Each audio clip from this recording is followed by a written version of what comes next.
Oi, bonitas e bonitos, tudo bom com vocês? Começando mais uma Quinta Misteriosa aqui no canal. Só que essa Quinta Misteriosa tá diferente, a gente tá em Los Angeles e eu separei esse dia pra gravar pra vocês aqui porque a gente vai fazer um tour de True Crime. Tem muitos casos que aconteceram aqui, muitos deles eu já contei no canal, outros ainda não. Mas é uma cidade muito gigante que aconteceram muitas coisas aqui, então hoje a gente vai fazer um tour por vários locais onde aconteceram crimes aqui na cidade. E aí eu vou mostrar pra vocês como esses lugares estão hoje.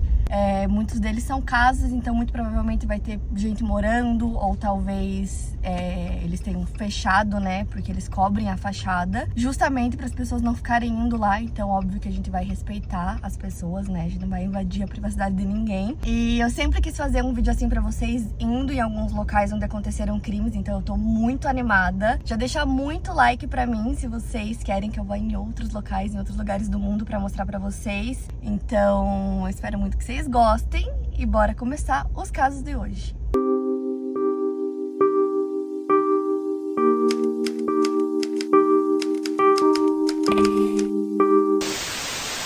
Então a nossa primeira parada é a casa onde foi filmado o filme Nightmare in Elmo Street, dos anos 80, que é o filme do Freddy Krueger. Ela é uma casa normal, bem pequenininha, que fica aqui em Los Angeles.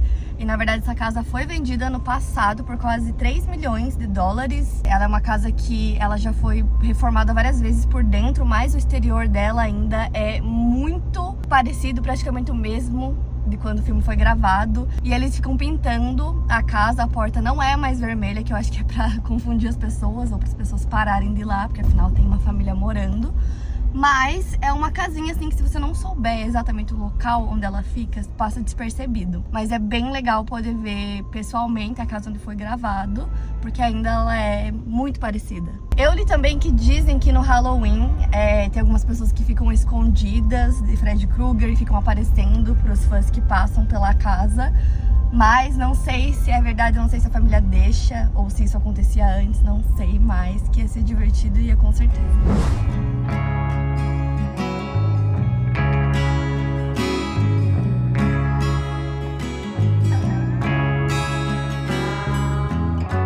Agora a gente chegou no local onde aconteceu um caso que ficou conhecido como Wonderland Murders e também é conhecido como Four on the Floor. E chegando aqui nesse bairro é uma casa completamente normal, como todas as outras, não tem nada de diferente nela, então ela nem chama atenção. É essa casa aqui e quando você olha realmente, não dá pra dizer, ela é igual a todas as outras. As casas dessa rua são bem parecidas.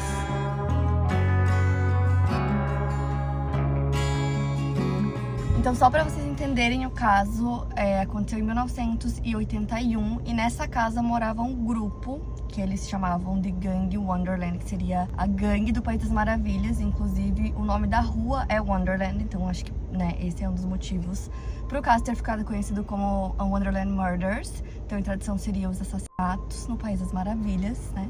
Que é muito macabro, mas é só o nome da rua. E aí também é conhecido como Four on the Floor porque 4 pessoas foram encontradas mortas no chão da casa. Então essa gangue, né, esse grupo, eles vendiam drogas, né, traficavam drogas.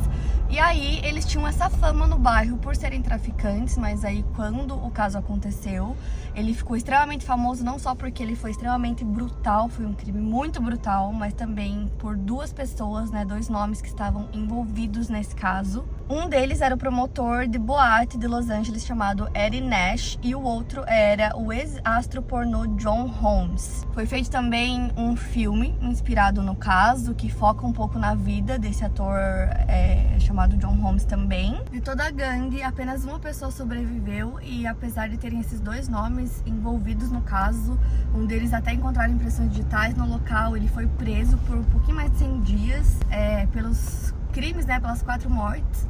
Mas depois ele foi solto, o advogado conseguiu reverter o caso. Então, até hoje é como se o caso nunca tivesse sido solucionado realmente, porque não se sabe exatamente quem mandou, o que aconteceu e quem foram realmente os culpados, né? Então meio que fica assim subentendido.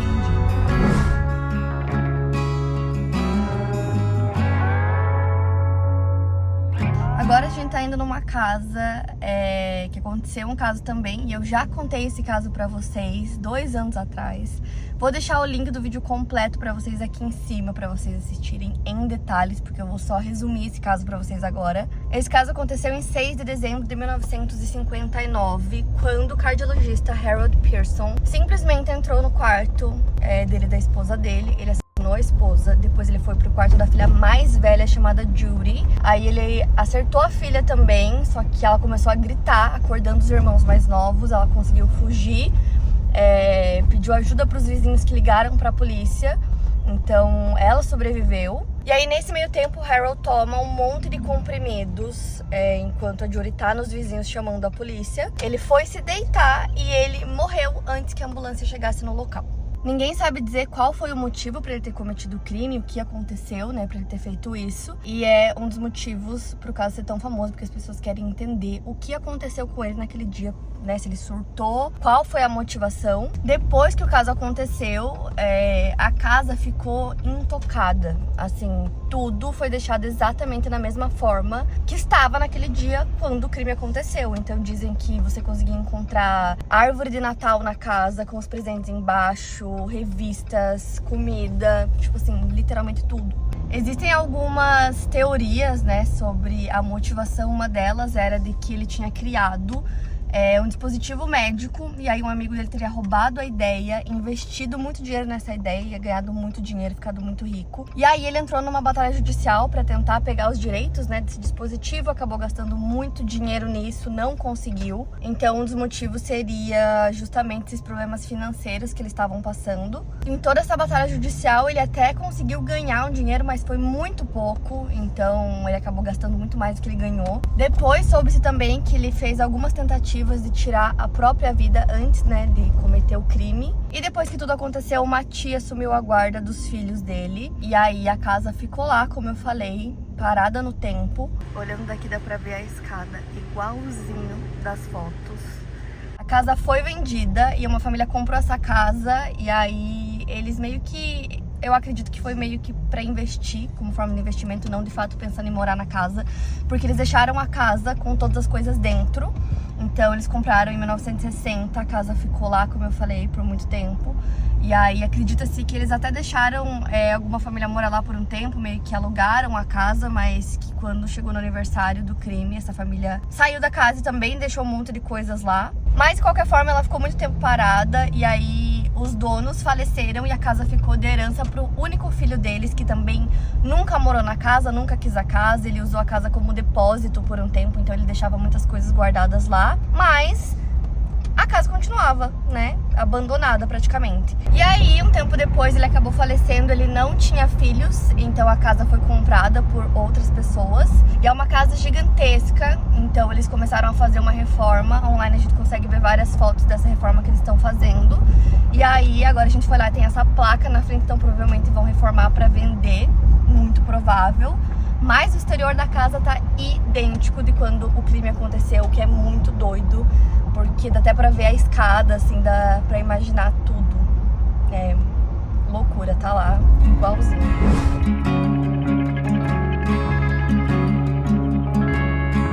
E agora a gente tá chegando num dos mais famosos, que é o Hotel Cecil, que vocês com certeza conhecem. Já tem vários casos aqui no canal onde eu cito o Hotel Cecil, então eu vou deixar tudo linkado para vocês se relembrarem aqui em cima. O hotel foi fundado em 1924, são 19 andares e 700 quartos, ele é muito gigante. O objetivo na época era ser um local para as pessoas viajantes, né, que estavam fazendo negócios, turistas também aqui na cidade de Los Angeles. Mas depois da Grande Depressão virou um hotel mais barato, então começou a atrair uma clientela mais esquisita, digamos assim. O hotel fica em uma parte de Los Angeles que abriga cerca de 10 mil pessoas sem teto, então é uma área mais perigosa na cidade. Muitas pessoas acabaram virando residentes do hotel e tem até uma entrada separada para quem mora aqui. Dizem que os andares 4 e 6 são separados só para os residentes e do 7º para cima para os quartos normais do hotel. Um residente do hotel disse que qualquer quarto do 6º andar pra cima era perigoso e na década de 80 quase não tinham regras. Então, muitos crimes aconteceram no hotel e centenas de ligações eram feitas diariamente para a polícia. Com certeza, de todos os crimes, o mais famoso é o caso Elisa Lam, que eu contei aqui no canal muitos anos atrás. Esse caso aconteceu em 2013 e ele ficou muito famoso pelas circunstâncias, né? Um caso que até hoje não foi solucionado. As pessoas tentam, mas ainda não temos uma solução para o caso. Então é um caso muito bizarro. Tem as imagens da câmera de segurança que tornam tudo ainda pior, que a gente vê a Elisa fugindo de alguma coisa, muito assustada e ninguém sabe o que, né? O que ela viu, de quem ela estava fugindo. E aí encontraram o corpo dela dentro da caixa d'água, que ninguém sabe como foi parar lá. Então é um caso assim muito famoso até hoje e que as pessoas tentam entender até hoje o que aconteceu. Então esse com certeza é o mais famoso. Vou deixar o link pra vocês aqui, o caso completo já tá aqui no canal. Mas como eu falei pra vocês, aconteceram muitos outros crimes no Hotel Cecil. Um deles foi em 1962, quando uma mulher chamada Pauline Otton, ela teve uma briga com o marido dela e depois da discussão ela se jogou do 7º andar, de um dos quartos do 7º andar. Ela caiu em cima de um pedestre e nenhum dos dois sobreviveram. 2 anos depois, em 1964, aconteceu outro caso. A Pigeon Gold Osgood, ela ficou conhecida assim porque ela alimentava os pombos. O corpo dela foi encontrado em um dos quartos do hotel. Ela tinha sido abusada, espancada e esfaqueada.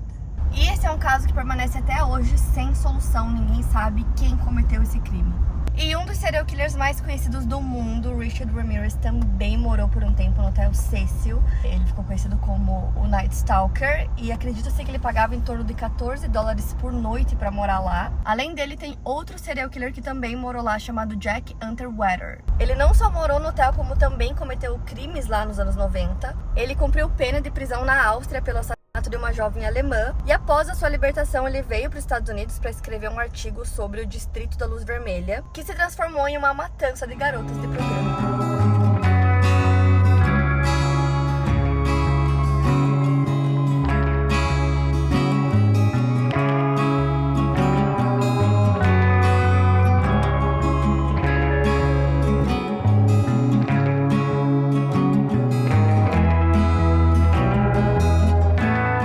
Acabei de descer do carro para fazer essas filmagens para vocês do Hotel Cecil e que lugar esquisito, uma vibe muito estranha.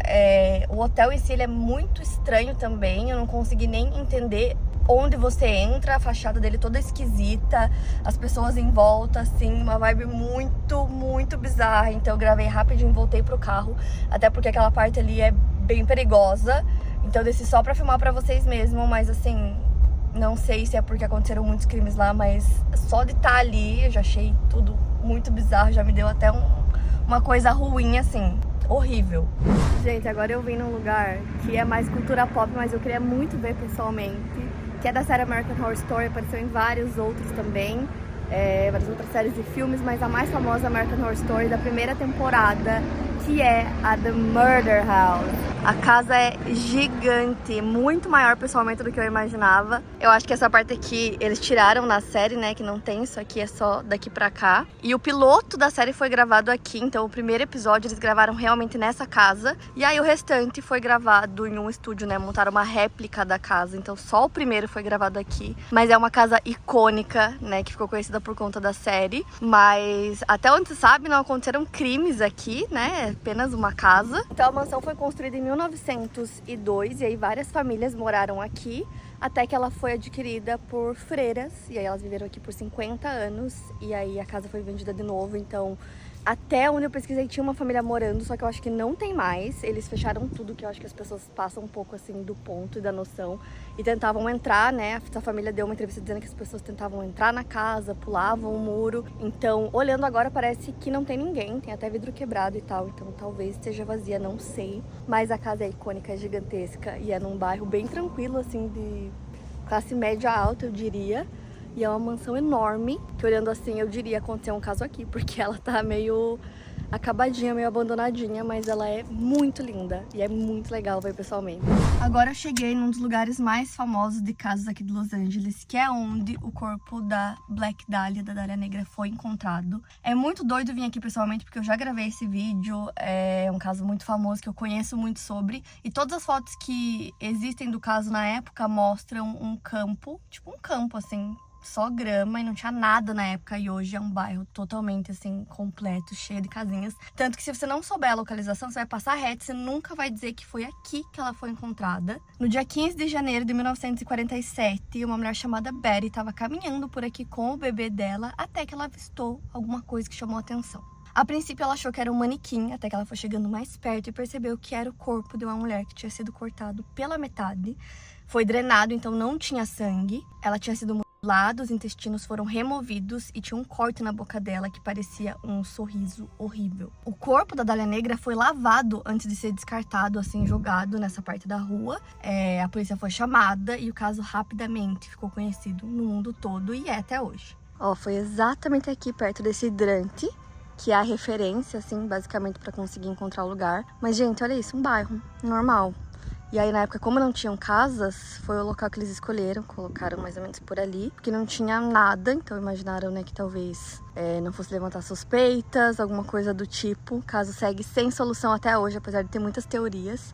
Não se sabe exatamente o que aconteceu, qual a motivação e quem cometeu o crime, né? Mas foi exatamente aqui que ela foi encontrada.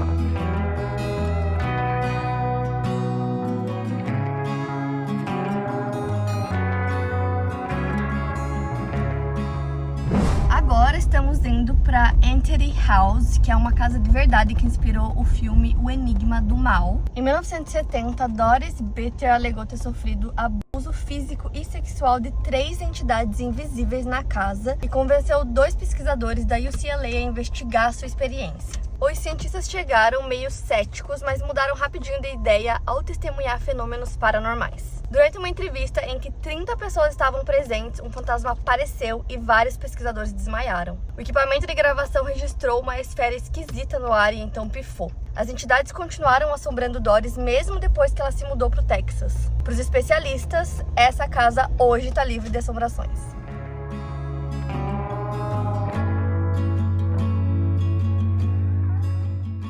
Gente, esse foi o nosso tour do True Crime aqui em Los Angeles. É um vídeo bem diferente que eu nunca fiz pra vocês, mas eu espero muito que vocês tenham gostado. Eu tô postando muito conteúdo e muitos spoilers lá no meu Instagram e no TikTok também, então eu vou deixar os arrobas pra vocês na tela, mas sigam lá, que quem me segue por lá tá vendo tudo primeiro, tá tendo muito conteúdo legal de True Crime. Então, se vocês gostaram, não esquece do like, que me ajuda muito na divulgação pra eu saber que vocês gostaram e trazer mais vídeos desse tipo. Vai ter mais vídeo aqui em Los Angeles, então fiquem ligados. A playlist completa do Kim tá aqui na descrição pra vocês. E é isso, eu vejo vocês no próximo vídeo.